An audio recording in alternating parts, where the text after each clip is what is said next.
Nationalism यानी कि देशभक्ति की भावना। भाई साहब, जब तुम्हें अपने देश से सच्चा वाला प्यार हो जाता है ना, ट्रू लव, तब तुम नेशनलिज्म के बातें करने लगते हो। बट हमसे बहुत पहले यूरोप के लोगों ने नेशनलिज्म का मतलब समझ लिया था, इसीलिए तो वहाँ पे होता है फ्रांस रेवोल्यूशन। फ्रांस रेवोल्यूशन के बाद ही लोगों के अंदर पे देशभक्ति की भावना जागती है। यूरोप के अंदर पे लोग अब अपना अपना देश बनाना चाहते थे, बट उस समय में हम थे अंग्रेजों के गुलाम। हम करते थे अंग्रेजों की गान गुलामी। सिंपली हम अंग्रेजों के कॉलोनी थे। बट फिर कई साल बाद हमें अंग्रेजों की गान गुलामी से बचाने के लिए आते हैं महात्मा गांधी जी। गांधी जी सबसे पहले तो जाके साउथ अफ्रीका में अंग्रेजों से पंगा लेते हैं। वहाँ जो साउथ अफ्रीकन लोगों के साथ भयंकर वाला रेशियल डिस्क्रिमिनेशन होता था, उसके खिलाफ लड़ते वो। एंड देन वो 1915 को आते हैं इंडिया। एंड वो इंडिया के देखते हैं कि यहाँ के लोग तो भाई सब अंग्रेजों के गान गुलामी कर रहे हैं, यानी कि हम ब्रिटिश इंडिया के कॉलोनी थे। और उसी समय वर्ल्ड वॉर 1 भी शुरू हो गया था और ये अंग्रेज वर्ल्ड वॉर 1 में पार्टिसिपेट भी करते हैं। और क्योंकि हम अंग्रेजों के गान गुलामी कर रहे थे, उनके गुलाम थे, तो हमें भी मजबूरन पार्टिसिपेट करना पड़ा वर्ल्ड वॉर 1 पे। और यही पे आता है class 10 history nationalism in India का पहला topic, impact of first world war in India. World war पे पार्टिसिपेट करने की वजह से हमें क्या क्या चीजों से सामना करना पड़ता है।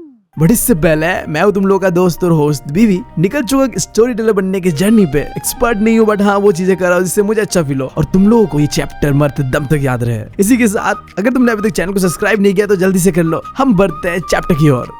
वर्ल्ड वॉर 1 पे अंग्रेज अपना मिलिट्री स्ट्रॉन्ग करने के लिए भयंकर खर्चा करते हैं डिफेंस पे, जिसका खर्चा निकालते हैं वो हमसे। कस्टम ड्यूटी बढ़ा देते हैं और इनकम टैक्स जैसी चीजों को इंडिया पे इंट्रोड्यूस करते हैं। मतलब लड़ेंगे वो, खर्चा हम भरेंगे, जिसका नतीजा ये होता है कि जब तक वॉर चलता है 1913 से 1918 तक इंडिया में हर एक चीज का दम डबल हो जाता है। और इस महंगाई का मार हम इंडियंस को सहना पड़ता है। यहाँ तक तो फिर भी ठीक है, जब उन्हें सोल्जर्स का जरूरत होता था तो अपने सोल्जर्स को नहीं, हमारे गाँव से सोल्जर्स को पकड़ के लड़ने मरने भेज दिया जाता था। और इसी बीच 1918 से 19 और 1920 से 21 के बीच इंडिया के अलग अलग इलाकों में मौसम के खराब होने की वजह से फसल बर्बाद होता है और हम इंडियंस को भयंकर फूड शॉर्टेजेस का सामना करना पड़ता है। और ऐसी वॉर लाइक कंडीशन के बीच एक खतरनाक बीमारी, इन्फ्लुएंजा एपिडेमिक, इंडिया के अलग अलग पार्ट्स पे फैल जाता है, जिससे कई लोग मरते हैं। फिर आगे जाके 1921 को इंडिया पे एक सेंसस करा गया, जहाँ पता चलता है कि उस लड़ाई वाले सिचुएशन में ना इंडिया के अंदर पे 12 से 13 मिलियन लोग मर जाते हैं। वो जो बीमारी था इन्फ्लुएंजा एपिडेमिक और फेमाइन, यानी कि जो फसल बर्बाद हुआ था उसके कारण। और कहीं ना कहीं इन सब का जिम्मेदार अंग्रेज थे। अब वो एक ऐसा समय था जब भी हम अंग्रेजों को देखते थे ना, मन से गाली निकलता था। हम अंग्रेजों को गान गुलामी करते करते थक चुके थे। हमें कोई ऐसा चाहिए था जो हमें इन सारी चीजों से आजाद करे। सही बताओ तो हमें जरूरत था एक मसीहा का, और वही मसीहा 1915 को साउथ अफ्रीका से आता है इंडिया पे। हमारे महात्मा गांधी जी, जिसे अमेरिका को बचाने के लिए आते हैं कैप्टन अमेरिका, जो कि रियल है भी नहीं, बट हमारे केस पे हमारा रियल हीरो आते हैं महात्मा गांधी। जिसे हर एक सुपर हीरो के पास एक सुपर पावर होता है, उसी तरीके से हमारे गांधी जी के पास भी एक सुपर पावर था, द पावर ऑफ सत्याग्रह। ये आइडिया था नॉन वायलेंस का। गांधी जी का मानना था कि जो भी हम लड़ाई लड़ेंगे वो बिना वेपन के लड़ेंगे, सच्चाई के रास्ते पे चल के लड़ेंगे और बिल्कुल ही पीसफुल तरीके से लड़ेंगे। मतलब पंगा तो करना है बट मैटर नहीं चाहिए भाई साहब। गांधी जी वायलेंस के बिल्कुल खिलाफ थे। अब गांधी जी ने अपना ये सुपर पावर को अनलॉक किया था साउथ अफ्रीका के अंदर पे। वहां पे जब एक समय में भयंकर रेशियल डिस्क्रिमिनेशन होता था लोगों के साथ, तब गांधी जी खड़े होते हैं अंग्रेजों के खिलाफ साउथ अफ्रीका के अंदर पे। और उन्हें पता चलता है कि अरे बाप रे, मेरे पास तो एक सुपर पावर है, द पावर ऑफ सत्याग्रह। मैं बिना लड़े भी लोगों से अपनी बातें मनवा सकता हूँ। और वही चीज वो इंडिया में आके भी करते हैं। वो इंडिया में आके अपना सुपर पावर के 3 जगह में इस्तेमाल करते हैं और उन्हें तीनों ही जगह पे सक्सेस मिलता है। सबसे पहले वो आते हैं 1917 को चंपारण डिस्ट्रिक्ट पे, जो कि बिहार का पार्ट है। और वो देखते हैं कि अंग्रेज चंपारण के फार्मर्स के साथ इंडिगो प्लांटेशन को लेकर भयंकर डिस्क्रिमिनेशन कर रहे हैं, तो वो फार्मर्स के लिए लड़ते हैं और अंग्रेजों से अपने बातें मनवा लेते हैं। और इसी को कहा गया चंपारण सत्याग्रह। देन उसी साल फिर वो जाते हैं 1917 को खेदा डिस्ट्रिक्ट गुजरात के अंदर, जहाँ गांधी जी देखते हैं कि फसल के बर्बाद होने की वजह से और प्लेग एपिडेमिक की वजह से वहाँ के किसानों का फसल बर्बाद हो चुका था। अब वहाँ के किसान अंग्रेजों को टैक्स नहीं दे सकते थे, तो सारे किसान टैक्स रिलैक्सेशन के लिए रिक्वेस्ट कर रहे थे। और तभी गांधी जी आके वहाँ पे सत्याग्रह करते हैं और अंग्रेजों से टैक्स रिलैक्सेशन के लिए मनवा लेते हैं। फिर गांधी जी जाते हैं 1918 अहमदाबाद गुजरात के अंदर। इसमें गांधी जी देखते हैं कि अहमदाबाद के जो कॉटन मिल वर्कर्स थे ना, उनका कंडीशन बहुत खराब था। वहाँ के वर्कर्स जितना काम करते थे उतना उन्हें पैसा नहीं मिल रहा था। तो गांधी जी उन वर्कर्स के वेजेस को बढ़ाने के लिए भी एक सत्याग्रह करते हैं और सक्सेसफुल भी रहते हैं। अब गांधी जी के back to back 3 successful Satyagraha movement देश के अलग अलग कोने पे ऑर्गेनाइज करने के बाद अब लोगों के भी मन पे आता है कि भाई साहब हमें ना अंग्रेजों से अब आजादी मिल सकता है, अब हम और गान गुलामी नहीं करेंगे भाई साहब। बट ये चीजें अंग्रेजों को पसंद नहीं आ रहा था और इन चीजों को रोकने के लिए वो इंट्रोड्यूस करते हैं रॉलैक्ट एक्ट। अब ये क्या है आओ देखते हैं। 1919 को उस समय के इंपीरियल लेजिस्लेटिव काउंसिल ने इस रॉलैक्ट एक्ट को पास किया था। अब जैसे आज के समय का जो गवर्नमेंट होता है वो बैठते हैं पार्लियामेंट के अंदर पे, उसी तरीके से अंग्रेजों के समय पे अंग्रेज लोग बैठते थे इस इंपीरियल लेजिस्लेटिव काउंसिल पे। सो ये काइंड ऑफ पार्लियामेंट था अंग्रेजों के समय का। सो ये जो रॉलैक्ट एक्ट था ये अंग्रेजों को अंधा पावर दे देता है, जो मन में आए वो करो। अगर कॉलोनियल गवर्नमेंट को लगता है कि कोई भी इंसान रेवोल्यूशनरी एक्टिविटीज कर रहा है, यानी कि अंग्रेजों के खिलाफ कुछ भी बोल रहा है, तो उसे बिना ट्रायल के 2 साल के लिए जेल पे रख सकते हो। मतलब तुम समझ रहे हो ये कानून कितना खतरनाक था। मतलब अगर अंग्रेजों को किसी पे भी शक होता है कि ये हमारे खिलाफ है तो सीधा पकड़ के 2 साल के लिए जेल पे डाल दो। क्यों डाल रहे हो, किस लिए डाल रहे हो, कोई सवाल जवाब नहीं किया जाएगा तुम्हें। इसीलिए इसे काला कानून भी कहा जाता था। तो अब इसी काले कानून के खिलाफ हमारे महात्मा गांधी 6 अप्रैल 1919 को शुरू करते हैं रॉलेट सत्याग्रह, ताकि वो इस लॉ को अपोज कर पाए। अब ध्यान देना एक चीज, इससे पहले गांधी जी ने जितने भी सत्याग्रह करा था वो एक रीजन स्पेसिफिक था। बिहार के अंदर पे करा, 2 गुजरात के अंदर पे करा, बट ये रॉलेट सत्याग्रह पहला नेशन वाइड प्रोटेस्ट था अंग्रेजों के खिलाफ। गांधी जी ने हर एक इंडियन से रिक्वेस्ट करा कि आओ सामने और इस लॉ के खिलाफ लड़ो, और लोग ऐसा ही करते हैं। इस रॉलेट सत्याग्रह का स्टार्ट होता है हड़ताल से। लोग सड़कों पे आ जाते हैं, लोग दुकानों को बंद कर देते हैं, रेलवे वर्कर्स स्ट्राइक पे चले जाते हैं, और देश भर में लोग लंबे लंबे रैलीज करते हैं कि भाई साहब हम और नहीं सहेंगे अंग्रेजों का कान गुलामी। अब ये सब देख के अंग्रेजों का कान चल रहा था भाई साहब। वो कैसे भी करके इन सारी चीजों को खत्म करना चाहते थे। उन्हें समझ आता है कि अगर ऐसे चलता रहा तो वो दिन दूर नहीं जब पूरा इंडिया यूनाइट हो जाएगा और हमें उनके देश से बाहर फेंक देगा। तो इन चीजों को खत्म करने के लिए जितने भी लोकल लीडर्स थे उन्हें अरेस्ट कर लेते हैं, और गांधी जी को भी दिल्ली के अंदर पे एंट्री नहीं दिया जा रहा था। बट फिर भी देश भर के अलग अलग कोनों पे इस रॉलेट एक्ट के खिलाफ सत्याग्रह करा जा रहा था। लोग अपने घरों से निकल के अंग्रेजों के खिलाफ प्रोटेस्ट कर रहे थे। बट फिर 10 अप्रैल को एक ऐसा चीज होता है जिसने गांधी जी को मजबूर कर दिया कि इस रॉलेट सत्याग्रह को गांधी जी खत्म कर दे। 10 अप्रैल को अमृतसर के अंदर पे पीसफुल प्रोसेशन के ऊपर पुलिस गोली चला देते हैं, जिससे लोग भी भड़क जाते हैं और वो गवर्नमेंट बिल्डिंग्स के ऊपर अटैक करना शुरू कर देते हैं। अब तक जो सत्याग्रह नॉन वायलेंस तरीके से हो रहा था उसमें पहली बार वायलेंस होता है। अब अंग्रेजों को भी मौका मिलता है, वो चीजों को कंट्रोल करने के नाम पे लगा देते हैं मार्शल लॉ। अब मार्शल लॉ में पावर पूरी तरीके से मिलिट्री के हाथ में होता है। तुम कोई प्रोटेस्ट, दंगा फसाद कुछ नहीं कर सकते। अगर करेंगे तो सीधा तुम्हें गोली मार दिया जाएगा। और जिस समय मार्शल लॉ लगाया गया था अमृतसर के अंदर, उस समय वहां का कमांड था जनरल डायर के हाथ में। याद रखना इस इंसान का नाम जिसने बस इंडियंस को सबक सिखाने के लिए कितने लोगों को गोली मार दिया, बच्चे बूढ़े कुछ नहीं देखा उसने। और इसी इनफेमस इंसिडेंट को कहा गया Jallianwala Bagh incident.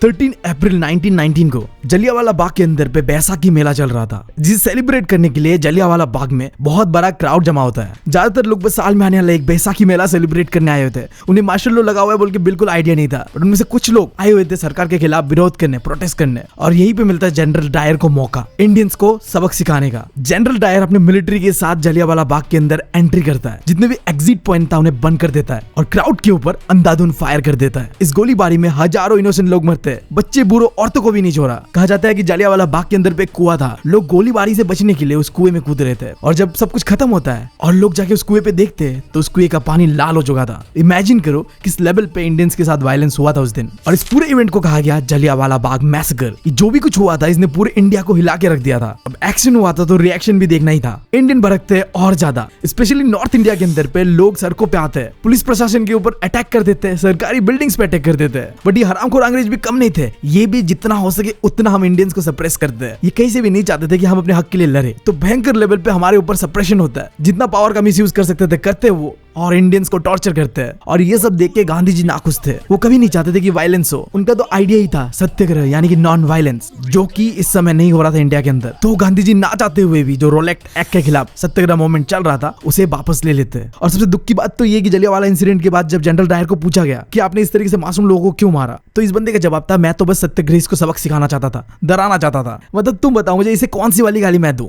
Comment section तुम लोगों के लिए खुला हुआ है।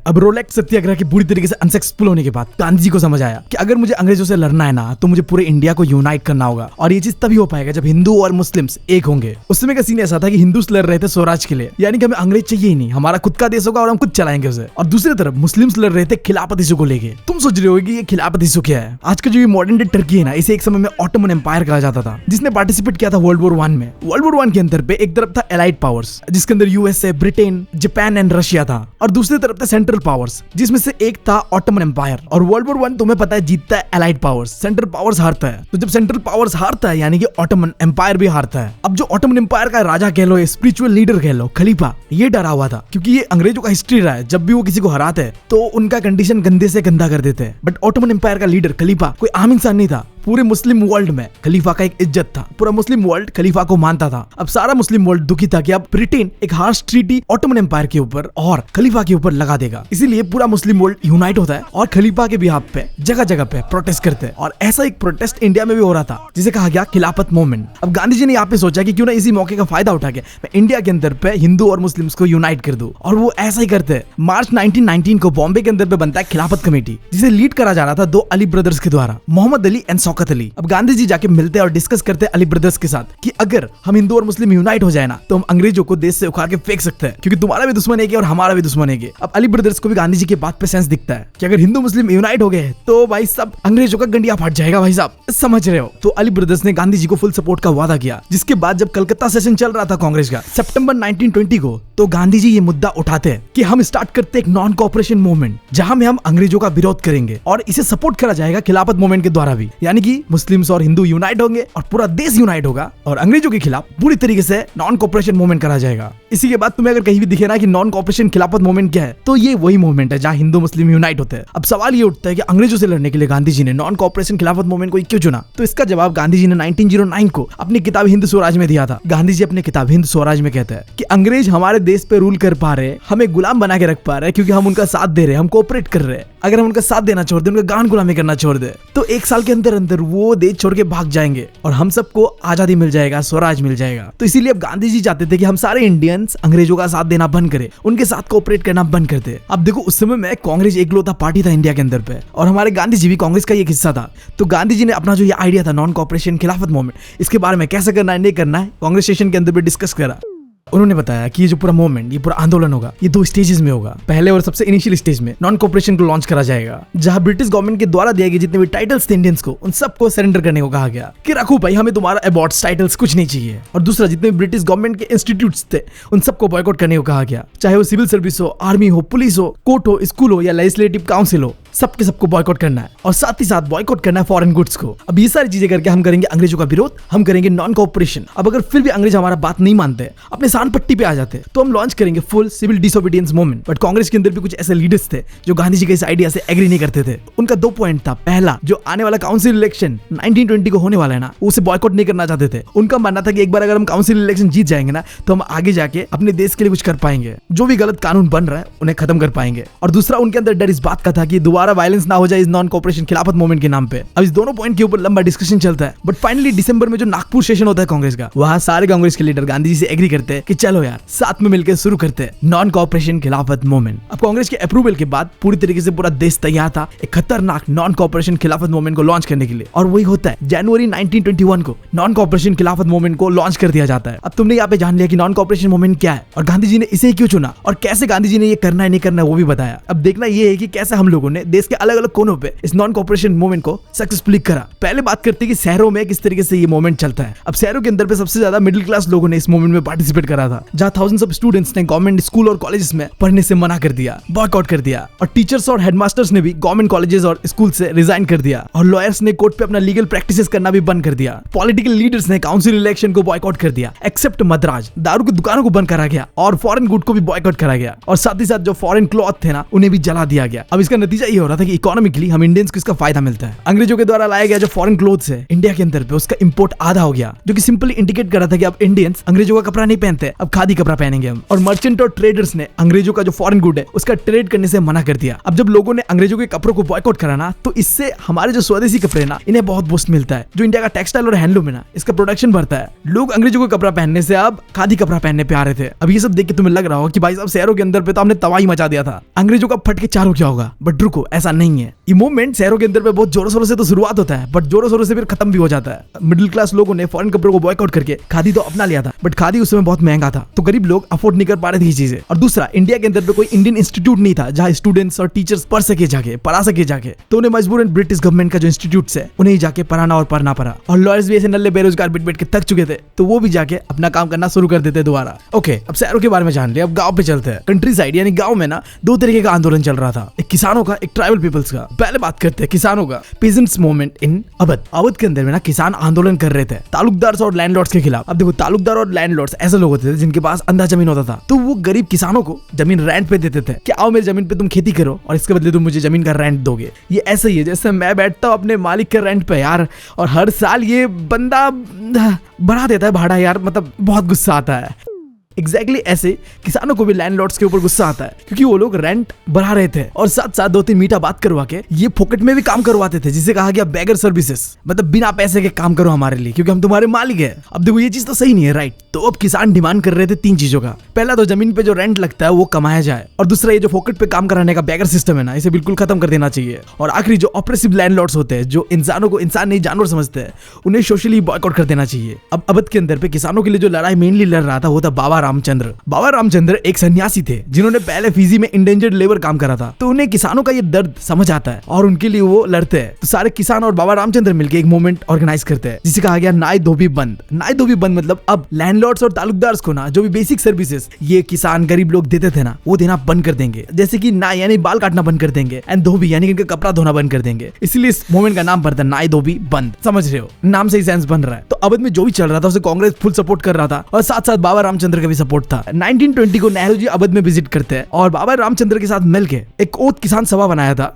बट ये आम किसान भी कम नहीं थे। इस पूरे मूवमेंट का भी एक ड्रॉबैक होता है, आम किसान गुस्से पे आके तालुकदार और मर्चेंट्स के घर पे अटैक कर देते हैं, बाजार को लूटते हैं और फसलों को इकट्ठा करने लगते हैं। और कुछ लोकल लीडर्स गांधी जी का नाम लेके किसानों को ये कहते हैं कि भाई साहब ये लूटपाट करने तो गांधी जी ने कहा हमें, और तो और गांधी जी ने कहा कि टैक्स भी माफ कर देंगे और जितना भी जमीन है उसे सब लोगों पे इक्वली डिस्ट्रीब्यूट कर देंगे। अब ये बात गांधी जी ने कहीं से भी नहीं कहा था, ये लोकल लीडर्स अपने मन से कह रहे थे। ये बात है क्या यार, यहाँ पे गांधी जी को गांडू जी समझ लिया था कि इन्होंने?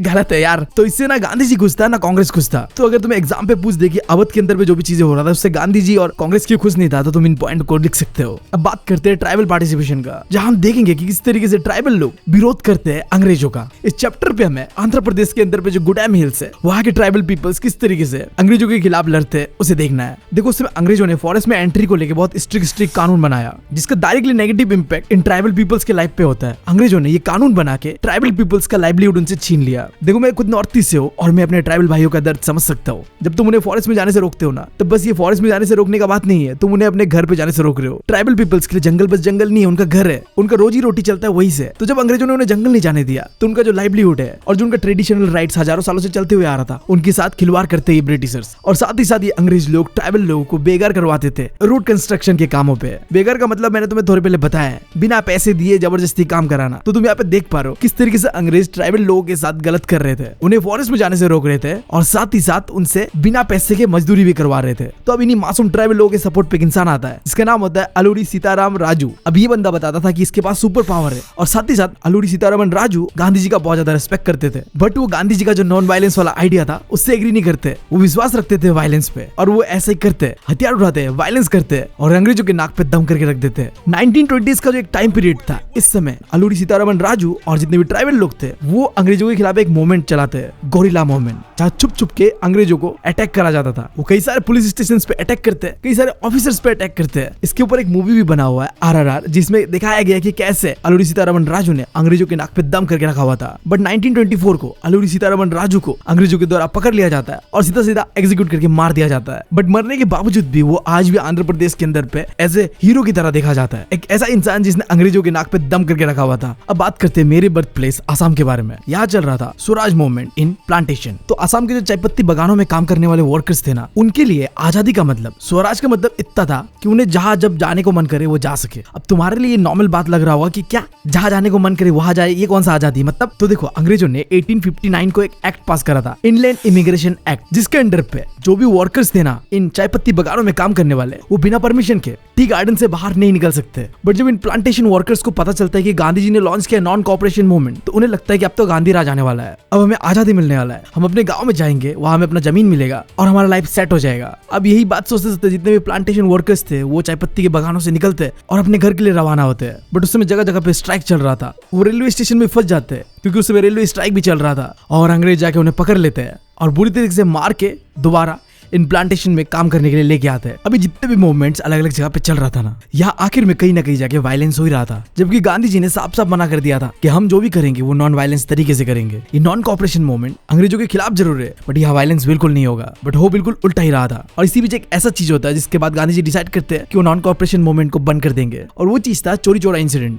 1922 को गोरखपुर में एक जगह है चोरी चोरा, जहाँ पीसफुल प्रोटेस्टर्स अपना डेमोन्स्ट्रेशन निकाल रहे थे बाजार पे। अब यहीं पे पुलिस आता है और इस पीसफुल डेमोन्स्ट्रेशन को रोकने का ट्राई करता है, जिसके बाद आम लोगों में और पुलिस में भसर मचता है। पुलिस की तरफ से गोली चलता है और कुछ लोग मरते हैं, जिसके बाद पब्लिक भी भड़क जाता है और लोग जाते हैं सीधा चौरी चौरा पुलिस स्टेशन पे और पूरे पुलिस स्टेशन को ही जला देते हैं, जिसमें 22 पुलिसमैन मर जाते हैं। और ये एक चीज था जिसके बाद गांधी जी को लगने लगता है कि अब हद से ज्यादा वायलेंस हो चुका है। तो गांधी जी 12 फरवरी 1922 को नॉन कोऑपरेशन मूवमेंट को पूरी तरीके से बंद कर देते हैं। गांधी जी को समझ आता है कि ऐसे बड़े मास स्ट्रगल के लिए मेरे सत्याग्रही सभी तैयार नहीं है। अगर ऐसा चलता रहा तो वायलेंस और ज्यादा बढ़ेगा, इससे अच्छा है कि इसे बंद ही कर दिया जाए, और वो वही करते हैं। अब गांधी जी का नॉन कोऑपरेशन मूवमेंट के फेल होने के बाद कांग्रेस के कुछ लीडर जो पहले भी गांधी जी से ज्यादा एग्री कर नहीं रहे थे, अब वो आगे आके पूरी तरीके से कहते हैं कि अब ये आंदोलन छोड़ते हैं, अंग्रेजों से विरोध करके हमें कुछ फायदा नहीं होगा, हमें काउंसिल इलेक्शन में पार्टिसिपेट करना होगा जहां हमें मौका मिलेगा हमारे लिए कानून बनाने का और जो गलत चीजें हो रहा है उसे बदलने का। अब इसी आइडिया के साथ दो इंसान मोतीलाल नेहरू और सीआर दास इकट्ठा आते हैं और एक पार्टी बनाते हैं, स्वराज पार्टी, जिसे बनाया गया था 1 जनवरी 1922 को। अब इस पार्टी का मेन ऑब्जेक्टिव ये था कि अब आंदोलन धरने नहीं देने, अब काउंसिल पॉलिटिक्स में वापस आते हैं और पॉलिटिक्स करके अंग्रेजों की पॉलिसीज को विरोध करेंगे। आइडिया अच्छा था, बट उस समय के radical leaders like Jawaharlal Nehru और सुभाष चंद्र बोस को ये आइडिया बिल्कुल पसंद नहीं आता है। इन रेडिकल लीडर्स का मानना था कि अगर हमें देश को आजाद करना है पूरी तरीके से, तो ये चीज हम काउंसिल इलेक्शन में पार्टिसिपेट करके नहीं कर सकते, हमें मास स्ट्रगल करना होगा, जिसके बाद ही हम अंग्रेजों को अपने देश से भगा सकते हैं। इसी बीच दो ऐसी चीजें होता है जिसने इंडिया के पॉलिटिक्स को बिल्कुल बदल के रख दिया था, जिसमें से पहला है द ग्रेट इकोनॉमिक डिप्रेशन। 1929 को एक वर्ल्ड वाइड इकोनॉमिक डिप्रेशन आता है, जहां पूरे दुनिया में जितने भी कंट्रीज है सबका हालत खराब हो जाता है और साथ ही साथ हमारा भी खराब होता है, क्योंकि उस समय हम एक एग्रीकल्चरल कंट्री थे। तो इस इकोनॉमिक डिप्रेशन का जो इम्पैक्ट आता है वो भी एग्रीकल्चर के अंदर ही आता है। 1929 पे आए हुए द ग्रेट इकोनॉमिक डिप्रेशन के कारण इंडिया के अंदर पे एग्रीकल्चरल प्राइसेस गिरने लगता है। जो एग्रीकल्चरल गुड बाहर में एक्सपोर्ट करा जा रहा था वो भी ना के बराबर हो जाता है, जिसका नतीजा ये होता है कि किसान अपने फसलों को बेच ही नहीं पाते और ना ही वो अंग्रेजों को रेवेन्यू यानी कि टैक्स दे पाते हैं। और दूसरा था साइमन कमीशन, जहाँ पे यूरोप पे बैठे बैठे जो गवर्नमेंट ऑफ ब्रिटेन था वो हमारे लिए एक कमीशन बनाते हैं, जिसका हेड होता है सर जॉन साइमन। इस कमीशन का ऑब्जेक्टिव या फिर तुम कह लो काम ये था कि जो इंडिया का अभी का कॉन्स्टिट्यूशन जो चल रहा है उसे रिव्यू करना और क्या क्या चेंजेस का जरूरत है उसे लागू करना। बट इस कमीशन के अंदर पे बहुत बड़ा झोल था। इस कमीशन को कहा गया साइमन कमीशन क्योंकि इसे लीड कर रहा था सर जॉन साइमन। इसमें कोई दिक्कत नहीं है, बट इस कमीशन के अंदर पे 7 लोगों को अपॉइंट कराया गया था, बट इन 7 लोगों में से कोई भी एक इंडियन नहीं था। तुम बताओ, इंडियंस के लिए कॉन्स्टिट्यूशन बनने जा रहा था बट वहाँ इंडियन ही नहीं है, कोई सेंस बनता है भाई साहब? नहीं बनता है। तो अब हम इंडियंस का मत्था गर्म हो जाता है कि भाई साहब हमारा कॉन्स्टिट्यूशन बन रहा है और हम ही नहीं है, नहीं चाहिए तुम्हारा कॉन्स्टिट्यूशन। तो जब 1928 को साइमन कमीशन इंडिया के अंदर पे आता है ये देखने के लिए कि इंडियंस को किस चीज का जरूरत है, क्या क्या चेंजेस का जरूरत है कॉन्स्टिट्यूशन के अंदर पे, तो लोग नारा लगाते हैं गो बैक साइमन का। उस समय चाहे हिंदू हो या मुस्लिम हो, सबके मुंह पे बस एक ही चीज था, गो बैक साइमन का नारा। प्रोटेस्ट इतना ज्यादा बढ़ चुका था साइमन कमीशन के खिलाफ कि उस समय का जो वाइस रॉय था लॉर्ड इरविन, वो इस सिचुएशन को संभालने के लिए आगे आता है और 2 ऑफर देता है इंडियंस को। वो हम सब इंडियंस को कहते हैं कि देखो मैं तुम्हें आजादी तो नहीं दे सकता पूरी तरीके से, बट मैं तुम्हें दे सकता हूँ डोमिनिएंट स्टेटस, जहाँ क्या होगा हम रहेंगे तो अंग्रेजों की गुलामी, हाँ बट अपना कानून हम खुद से बना सकते हैं और खुद से अपने देश को चला सकते हैं, बट हमें सारी चीजें अंग्रेजों के अंदर रह के ही काम करना पड़ेगा। इसके साथ एक राउंड टेबल कॉन्फ्रेंस का सेटअप करा गया जहाँ पे डिस्कशन करा जाएगा कि कैसा होगा इंडिया का फ्यूचर कॉन्स्टिट्यूशन। बट उस समय के जो रेडिकल लीडर्स थे सुभाष चंद्र बोस और नेहरू जी, वो लॉर्ड इरविन का इस आइडिया को सीधा सीधा रिजेक्ट कर देते हैं, एग्जैक्टली वैसे ही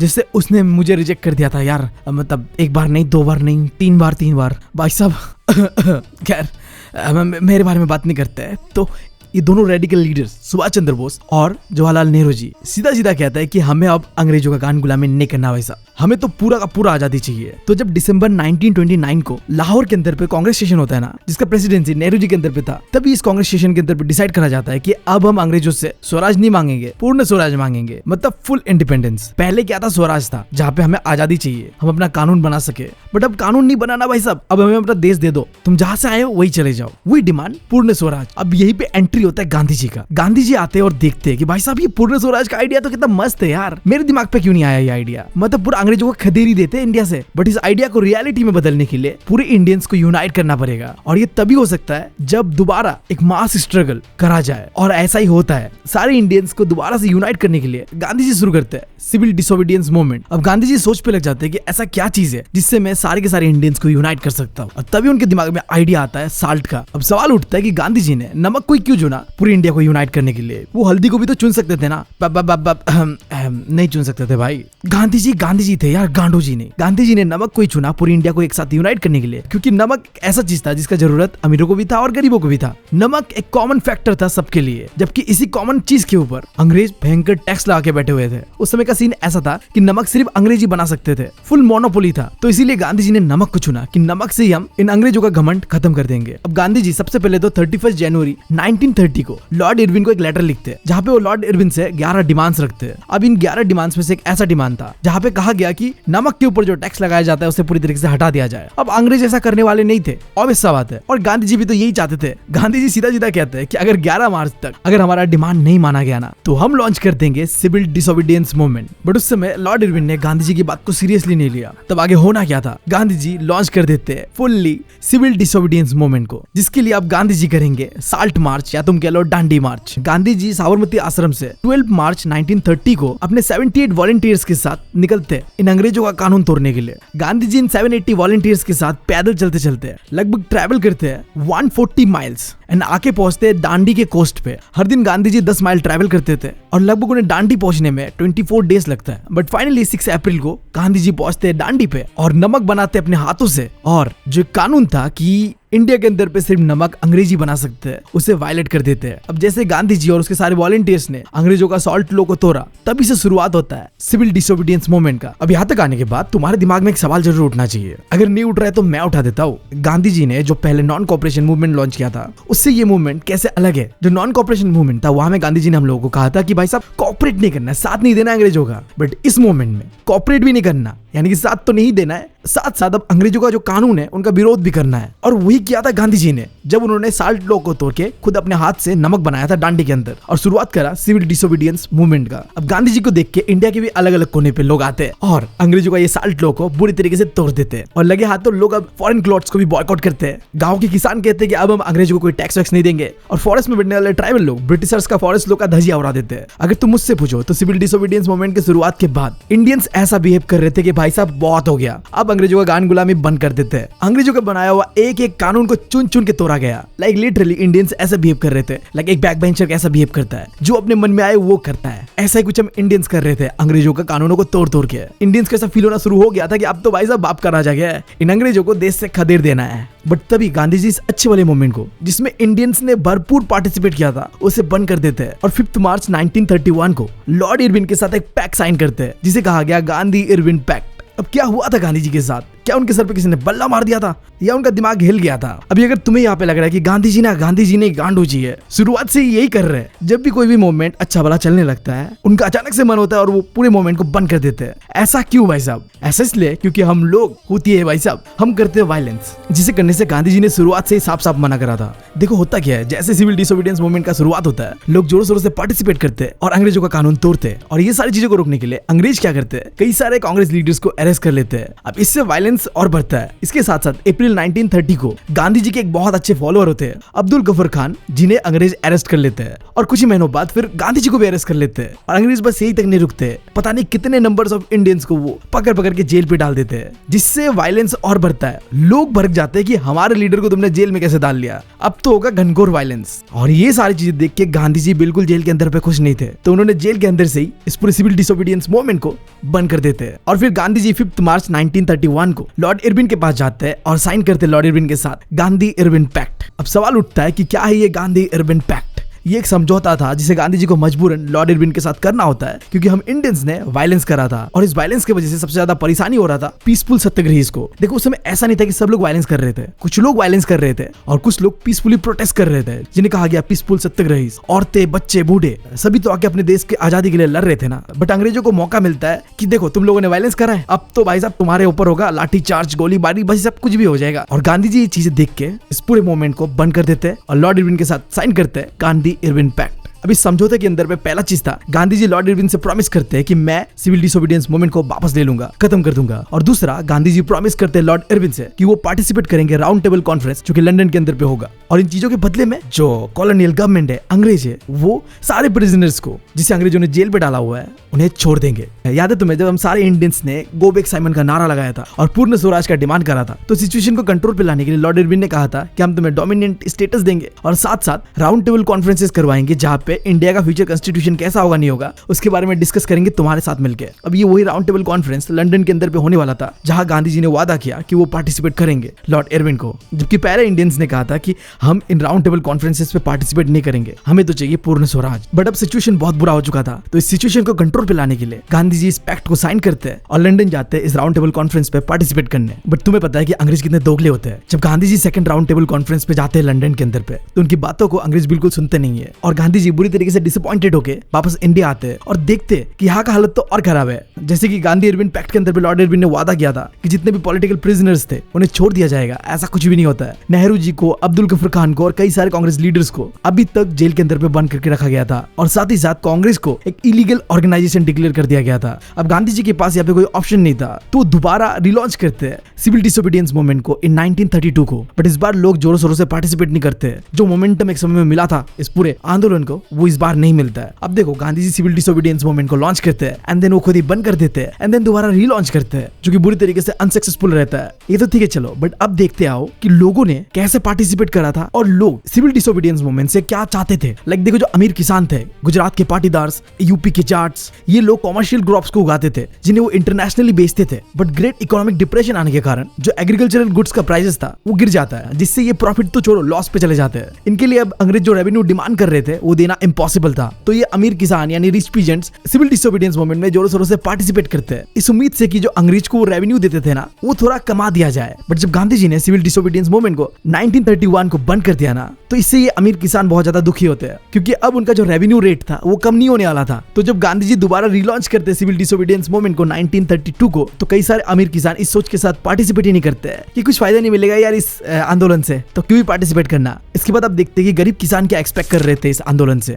जो गरीब किसान थे उनके पास खुद का जमीन नहीं होता था, तो वो बड़े बड़े लैंडलॉर्ड्स के जमीनों पे खेती करते थे, जिसके बदले में वो रेंट देते थे। बट जब इकोनॉमिक डिप्रेशन आया तो इनका भी तो फसल बर्बाद हुआ था, तो वो लैंडलॉर्ड्स को रेंट नहीं दे सकते थे जमीन का। तो सिविल डिसोबीडियंस मूवमेंट में इन्होंने पार्टिसिपेट करा इस उम्मीद से कि उनका जो अनपेड रेंट था, जो दे नहीं पाए इन लैंडलॉर्ड्स को, उसे माफ कर दिया जाए। बट कांग्रेस लीडर्स ने साफ साफ इस नो रेंट कैंपेन को सपोर्ट करने से मना कर दिया, क्योंकि अगर कांग्रेस सपोर्ट करता तो अमीर किसान जो थे वो कांग्रेस से नाराज हो जाता। और भाई साहब देखो, अल्टीमेटली अमीरों का ही चलता है। अगर तुम गरीब पैदा हुए ना भाई साहब, तो तुमसे गलत इंसान इस दुनिया में कोई है ही नहीं। तो जल्दी से जल्दी मेहनत करो और कुछ बन के दिखाओ, वरना ये अमीर लोग तुम्हें कीड़ा मकोड़ा ही सोचेंगे। खैर अब बात करते हैं कि बिजनेस क्लास ने किस तरीके से पार्टिसिपेट किया था और वो क्या एक्सपेक्ट कर रहे थे। तो उस समय के जो इंडस्ट्रियलिस्ट और बड़े बड़े मर्चेंट थे ना, इनका दो दिक्कतें था। पहला, जो ये अंग्रेजों का गवर्नमेंट था ना, इन्होंने कुछ ऐसे पॉलिसीज बनाया था जो बिजनेस को रेस्ट्रिक्ट कर रहा था। अंग्रेजों के समय पे इंडिया के अंदर पे बिजनेस करना एक इंडियन का बहुत ही ज्यादा मुश्किल था उस समय। और दूसरा, अंग्रेज क्या कर रहे थे, बाहर से फॉरेन गुड्स सस्ते सस्ते पे इंडिया पे बेच रहे थे। अब इससे इंडियन बिजनेसमैन को लॉसेस हो रहा था। अभी बिजनेसमैन और मर्चेंट चाहते थे कि जो ये कॉलोनियल पॉलिसी जो कि बिजनेसेस को रेस्ट्रिक्ट कर रहा है इंडियंस का, इसे हटा देना चाहिए। और दूसरा, इंडियन बिजनेसमैन को प्रोटेक्शन चाहिए था इन सस्ते फॉरेन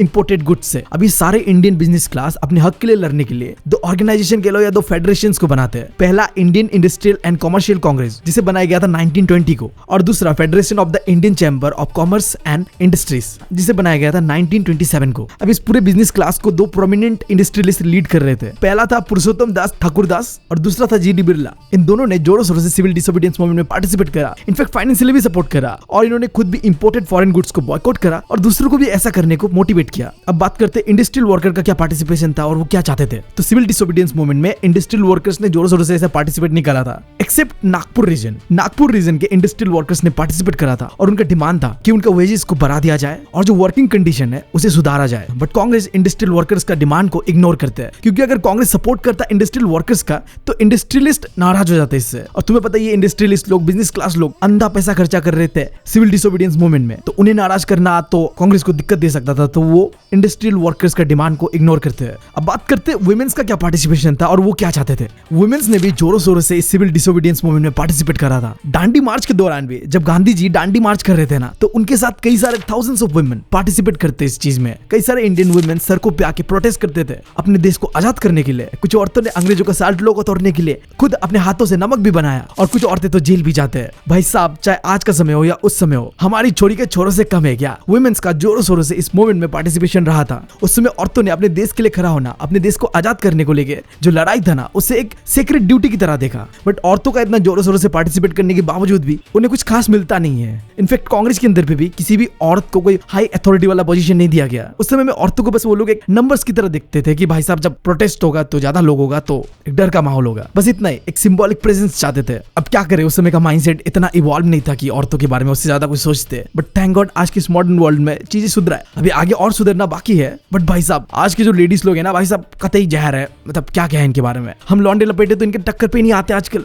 हर चीज में हमसे आगे, क्या कहना इनका। अब आओ बात करते हैं सिविल डिसोबीडियंस मूवमेंट का सबसे बड़ा लिमिटेशन क्या था। जब गांधी जी ने इस मूवमेंट का शुरुआत किया था तो उनका एम था कि पूरे इंडिया को यूनाइट करना है। बट दो ऐसा सेक्शन ऑफ सोसाइटी था इंडिया के अंदर जिन्होंने सिविल डिसोबीडियंस मूवमेंट में बिल्कुल पार्टिसिपेट ही नहीं करा था। पहला ग्रुप था दलित कम्युनिटी का और दूसरा था मुस्लिम कम्युनिटी। देखो अंग्रेजों से आजादी सबको चाहिए था, बट गांधी जी इन दोनों कम्युनिटीज को कन्विंस नहीं कर पाए कि आओ हमारे साथ इस आजादी की लड़ाई पे हमारा साथ दो, और यही बनता है limitations of civil disobedience movement. तो चलो आओ देखते हैं सबसे पहले दलित लोगों ने क्यों इस मूवमेंट में पार्टिसिपेट नहीं किया था। देखो हिंदू सोसाइटी के अंदर जो सबसे लोअर कास्ट हुआ करता था ना, उन्हें कहा जाता था दलित्स, जिनके ऊपर कांग्रेस ने कभी ध्यान ही नहीं दिया, इस डर से कि अगर कांग्रेस दलित कम्युनिटी का सपोर्ट करने लगेंगे तो जो हायर कास्ट हिंदूज थे, जिन्हें सनातनीज भी कहते थे, वो कांग्रेस से नाराज हो जाते। और कांग्रेस इन हायर कास्ट हिंदूज को यानी इन सनातनीज को नाराज नहीं करना चाहते थे। बट हमारे गांधी जी कांग्रेस में रहते हुए भी दलित्स को बहुत ज्यादा प्यार करते थे और सपोर्ट करते थे। उस समय इंडियन सोसाइटी के अंदर पे दलित्स को अनटचेबल्स कहते थे, बट गांधी जी ने दलित्स को हरिजन कहा था, यानी भगवान के बच्चे। और साथ ही साथ गांधी जी ने यह भी कहा था कि हमें आने वाले और 100 सालों तक भी स्वराज नहीं मिल सकता अगर हम ये जो अनटचेबिलिटी है इसे खत्म नहीं करते। ये जो भेदभाव चल रहा था ना हिंदू सोसाइटी के अंदर अपर क्लास और लोअर क्लास का, इसे खत्म करना होगा, तभी हमें स्वराज मिल पाएगा, ऐसा गांधी जी का मानना था। बट देखो उस समय का जो सोसाइटी था वो गांधी जी की बातों को इतना सीरियसली नहीं लेते, जिसका नतीजा ये होता है कि सिविल डिसोबीडियंस मूवमेंट में दलित्स का पार्टिसिपेशन बहुत ज्यादा लिमिटेड होता है। अब यहीं पे एंट्री होता है बी आर अम्बेडकर का, जो खुद भी एक दलित थे और दलित के हक के खिलाफ खड़े होते हैं। वो 1930 को एक ऑर्गेनाइजेशन बनाते हैं दलित्स के लिए, जिसका नाम था डिप्रेस क्लास एसोसिएशन, और डिमांड करते हैं कि इंडिया भर में दलित्स के लिए एक सेपरेट इलेक्टोरेट होना चाहिए। अभी जो सेपरेट इलेक्टोरेट का डिमांड था ना, ये हमारे देश की यूनिटी के लिए एक खतरा था, क्योंकि देखो सेपरेट इलेक्टोरेट के अंदर पे क्या होता, दलित लोग ही सिर्फ दलित लीडर्स को वोट कर सकते थे। तो अगर बी आर अम्बेडकर का ये सेपरेट इलेक्टोरेट का डिमांड को मान लिया जाता तो इंडिया कभी यूनाइट नहीं हो पाता। और हमारे गांधी जी का भी यही मानना था कि ये सेपरेट इलेक्टोरेट का डिमांड हमारे इंडिया को डिसइंटीग्रेट कर देगा। तो वो बी आर अम्बेडकर को मनाने के लिए बैठ जाते अनशन पे कि भाई साहब मैं करूंगा भूख हड़ताल, कुछ नहीं खाऊंगा, फास्ट अंटिल डेथ, मैं तब तक भूखा रहूंगा जब तक मैं मर नहीं जाता। या तो बी आर अम्बेडकर मेरा बात मानेगा या मैं निपट जाऊंगा। तो finally B R Ambedkar Gandhi ji का बात को समझते हैं और गांधी जी के साथ सितंबर 1932 को साइन करते पूना पैक्ट। इस पूना पैक्ट के अंदर पे सबसे पहला चीज था, गांधी जी से वादा करते बी आर अम्बेडकर कि मैं सेपरेट इलेक्टोरेट का डिमांड वापस लेता हूँ, अब से मैं ये डिमांड नहीं करूंगा, जिसके बदले में दलित्स को मिलता है रिजर्व सीट। ये जो डिप्रेस क्लास था, जिन्हें आगे जाके हमने शेड्यूल कास्ट कहा, इनके लिए सीट्स रिजर्व कर दिया जाएगा प्रोविंशियल और सेंट्रल लेजिस्लेटिव काउंसिल पे। तुम सिंपली ऐसा समझो कि इस जनरल इलेक्टोरेट के अंदर पे सारे लोग एक साथ वोट करेंगे, बट हाँ कुछ जगहों पे कुछ सीट्स को रिजर्व कर दिया जाएगा दलित लीडर्स के लिए। अब बात करते हैं मुस्लिम्स का, तो सिविल डिसोबीडियंस मूवमेंट में मुस्लिम लोगों का भी पार्टिसिपेशन ना के बराबर था। अब इसके पीछे एक कारण है, जब नॉन कोऑपरेशन खिलाफत मूवमेंट लॉन्च हुआ था, याद है तुम्हें, हिंदूस और मुस्लिम यूनाइट हुए थे और साथ में अंग्रेजों के लड़ रहे थे। बट ऐसा क्या होता है कि मुस्लिम्स सिविल डिसोबीडियंस मूवमेंट में आगे नहीं आते, अपना सपोर्ट खींच लेते हैं। देखो जब नॉन कोऑपरेशन मूवमेंट का शुरुआत होता है तो हिंदू और मुस्लिम यूनाइट होकर इस मूवमेंट को कर रहे थे, बट उसके बाद धीरे धीरे हिंदूस और मुस्लिम्स में क्या होता है, दूरियां बढ़ने लगता है। और इसका एक सबसे बड़ा कारण ये था कि रिलीजन के बेसिस पे उस समय में हिंदूस और मुस्लिम्स अपना अपना ऑर्गेनाइजेशन बना रहे थे। जैसे हिंदूस के लिए बना था हिंदू महासभा और मुस्लिम्स के लिए एक ऑर्गेनाइजेशन बनता है जिसका नाम होता है मुस्लिम लीग। अब याद रखना ये नाम मुस्लिम लीग, यही आगे जाके इंडिया को तोड़ के बनाता है पाकिस्तान। अब देखो कांग्रेस ना ये हिंदू महासभा को ज्यादा सपोर्ट कर रहा था, जिस वजह से मुस्लिम लोग नाराज थे। 1927 को कांग्रेस मुस्लिम लीग को मनाने का कोशिश करता है कि आओ भाई साथ मिलकर यूनाइट होते हैं और अंग्रेजों के खिलाफ लड़ते हैं। बट तभी जो मुस्लिम लीग का जो लीडर था मोहम्मद अली जिन्ना, वो कहता है कि हम तभी करेंगे जब हमें मिलेगा सेपरेट इलेक्टोरेट।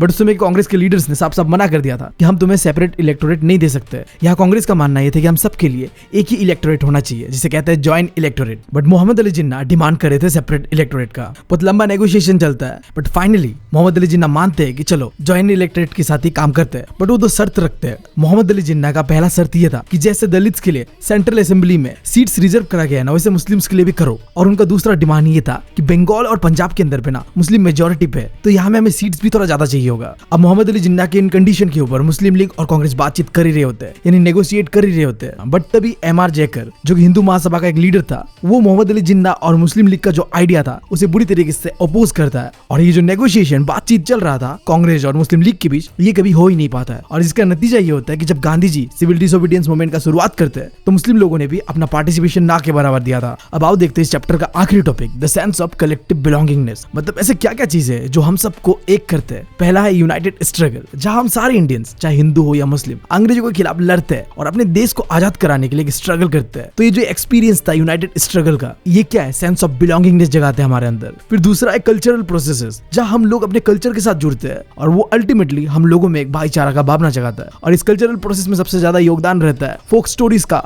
फोक सॉन्ग्स का और रीजनल लैंग्वेजेस का। और हम इंडियंस को अपने कल्चर से जोड़ने में सबसे बड़ा योगदान दिया था रविंद्रनाथ टैगोर ने और नतीशा शास्त्री ने। इन दोनों ने इंडिया के गांव-गांव में जाके फोक टेल्स, स्टोरीज, सॉन्ग्स हम लोगों तक पहुंचाया, जिससे कि हम इंडियंस अपने कल्चर से जुड़ पाए, रिलेट कर पाए और हमें कलेक्टिव बिलोंगिंगनेस का भावना है कि हम सब एक है। और तीसरा है फिगर्स एंड इमेजेस। अब 18th और 19th सेंचुरी पे आर्टिस्ट अपने नेशन को रिप्रेजेंट करते थे एलेगोरीज से, जिससे फ्रांस के अंदर पे मेरियाना था और जर्मनी के अंदर पे जर्मेनिया था। इंडिया को रिप्रेजेंट करा जा रहा था भारत माता से। अब ये जो फिगर था भारत माता का, कि भारत माता कैसा दिखेगा, इसे पहली बार विजुअलाइज किया था बंकिम चंद्र चट्टोपाध्याय। इन्होंने सिर्फ ये इमेजिन नहीं किया था कि भारत माता कैसा दिखेगा, इसके साथ साथ भारत माता के ऊपर इन्होंने एक गाना भी लिखा था जिसे कहा गया वंदे मातरम। और मुझे बताने की जरूरत नहीं कि ये गाना आज भी कितना फेमस है। फिर आगे जाके 1905 में पहली बार भारत माता का पेंटिंग भी बनाया गया कि भारत माता एग्जैक्टली कैसा दिखते हैं, और वो पेंटिंग बनाया था अविनेंद्रनाथ टैगोर ने। अब इस पेंटिंग में भारत माता को काम, कंपोज, डिवाइन और स्पिरिचुअल दिखाया गया, जो कि तुम उनके 4 हाथों को देख के पता कर सकते हो। अब फोर्थ था सिंबल्स एंड फ्लैग्स, जिन्होंने इंडियंस के अंदर पे सेंस ऑफ बिलोंगिंगनेस को जगाया। स्पेशली जो फ्लैग होता था वो पूरे नेशन को रिप्रेजेंट करता है।